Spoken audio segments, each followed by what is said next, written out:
बहुत समय पहले एक घने जंगल के बीच में एक शांत क्रिस्टल स्पष्ट झील थी। इस झील में एक कछुआ रहता था जिसका नाम कंभुग्रीव था। वह अपनी जीवंत और मित्रतापूर्ण स्वभाव के लिए जाना जाता था। उसके सबसे अच्छे दोस्त दो हंस थे, संकट और विकट, जो अक्सर झील पर आते थे ठंडे पानी और हरे भरे वातावरण का आनंद लेने के लिए। हालांकि कंभुग्रीव समझदार था, लेकिन उसकी एक महत्वपूर्ण कमी थी। वह अत्यधिक बाचाल था। उसे किसी भी चीज पर बक बक करना पसंद था, लगभग इस हद तक कि उसके दोस्तों को उसे सांस लेने की याद दिलानी पड़ती थी। एक गर्मी में बारिश नहीं हुई और जंगल सूखने लगा। झील सिकुड़ने लगी और जल्द ही यह केवल एक छोटा कीचड़ भरा गड्ढा बन गया। कंभुग्रीव चिंतित था, जैसे संकट और विकट भी थे। हंस प्रवासी पक्षी होने के नाते एक नई पानी से भरी झील खोजकर कंभुग्रीव को साथ चलने का निमंत्रण दिया। कंभुग्रीव, हमने यहाँ से बहुत दूर एक सुंदर बड़ी झील पाई है, संकट ने कहा। तुम्हें हमारे साथ चलना होगा, लेकिन तुम उड़ नहीं सकते, इसलिए हमने तुम्हें ले जाने के लिए एक योजना बनाई है। कंभुग्रीव की आंखों में उम्मीद चमक उठी। मुझे बताओ मेरे दोस्तों, तुम्हारी योजना क्या है? हम अपनी चोंच से एक मजबूत छड़ी पकड़ेंगे, विकट ने समझाया।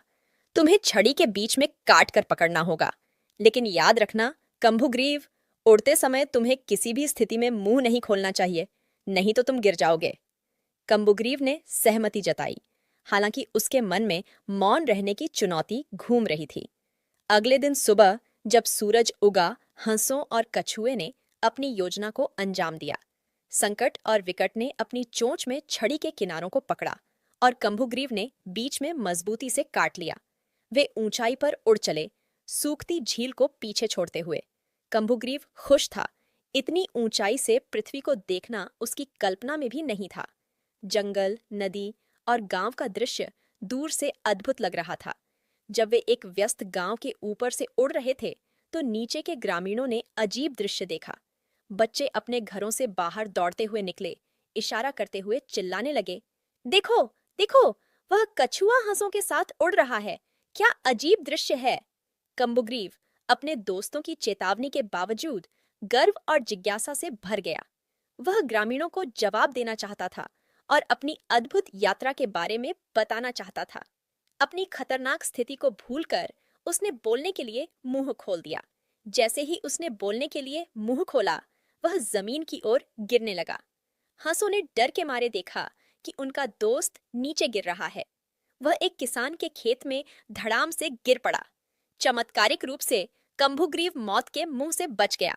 हंस तेजी से अपने गिरे हुए दोस्त के पास उड़ गए। ओह कंभुग्रीव, संकट ने रोते हुए कहा, तुमने हमारी चेतावनी क्यों नहीं सुनी? मुझे माफ कर दो मेरे दोस्तों, कंभुग्रीव ने कराहते हुए कहा। मैं बोलने से खुद को रोक नहीं सका और इसने मुझे लगभग मेरी जान से हाथ धोना पड़ा। हंसों ने कंभुग्रीव को एक पास के तालाब में ले गए, जहां वह ठीक हो सके।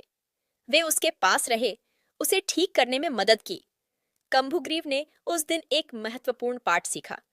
कब बोलना चाहिए और कब मौन रहना चाहिए, यह जानना बेहद महत्वपूर्ण है। उस दिन के बाद से वह अपनी बातों के प्रति बहुत अधिक सचेत रहने लगा।